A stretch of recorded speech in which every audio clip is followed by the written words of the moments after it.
Hey, it's 4:31, 7:30 a.m., 102.9 FM, WTNT. Andy Parks live from the Washington Times. And joining me now from Times247.com, editor Katherine Timpf. Hello. Hello. What are you guys working on today?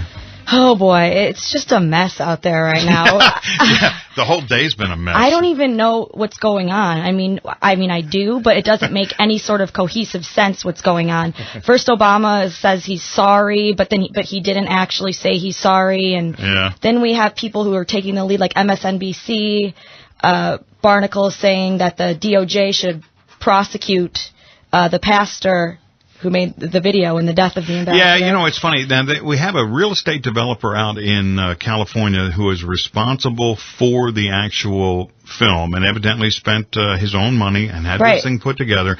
And then we have this pastor somewhere down south, I think it is, who wants to run it in his church and is promoting it. And that in and of itself was enough to cause all these problems? You know, I have seen YouTube videos that I don't like before. I've watched a lot of YouTube videos, but, I mean, none of them have ever made me go out and kill 3 people. Yeah. I mean, just to suggest that that's any kind of justification for anything is just so absurd. Yeah. And the reason why no one's saying anything about it, we've had a lot of stories today about the event, obviously, and then the press and Obama and their relationship. It came out that in the Vanity Fair piece that Michael Lewis did, he had really close access to the president, but he even had to have his quotes approved first. Mm-hmm. So, you know, Obama pretty much has control of what everyone's hearing Whatever about the message is, yeah, and they're trying to deflect it off to the State Department, but that's not really flying. And Chuck Todd, I had mentioned a little while ago and played some audio from him. He just came out and just bashed Romney for doing what he did, making a statement. And I just, I'm sorry, that's just wrong. That's wrong. And they're in the tank for Obama, and I don't think that's going to change coming up to November. What else are you guys working on? Well, actually, officials from Israel have come out and said that the White House straight up lied about the meeting with Netanyahu. Oh, yeah, you know what?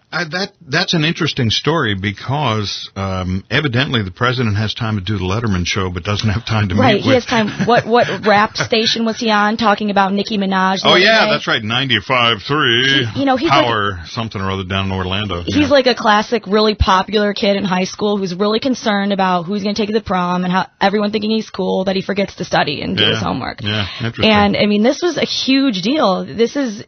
this militant Islam, attack on the anniversary of 9/11. This is a huge deal. No, and he's not even saying anything about it. No, he's headed off to Las Vegas, and he's in Colorado tonight for another fundraiser. So he's kind of out of pocket on the whole deal. All right, I got time for one more. Well, the New York State Supreme Court judge has ruled that Twitter must give federal prosecutors information on tweets from Malcolm Harris, who's one of the occupiers who blew up the Brooklyn Bridge.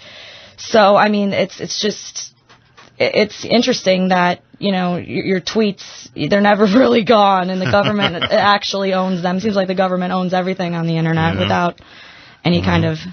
Nothing should be free and clear anymore, and people have got to realize that Big Brother is indeed watching. Always sometimes. watching. Yeah, well, us, sure. not yeah, not the bad guys. Not the bad guys. All right, well, listen, thank you. Come back tomorrow. Mm-hmm. See you later. Katherine Timpf, the editor at Times247.com. Go there, check it out. You'll be impressed with the news from all over the world.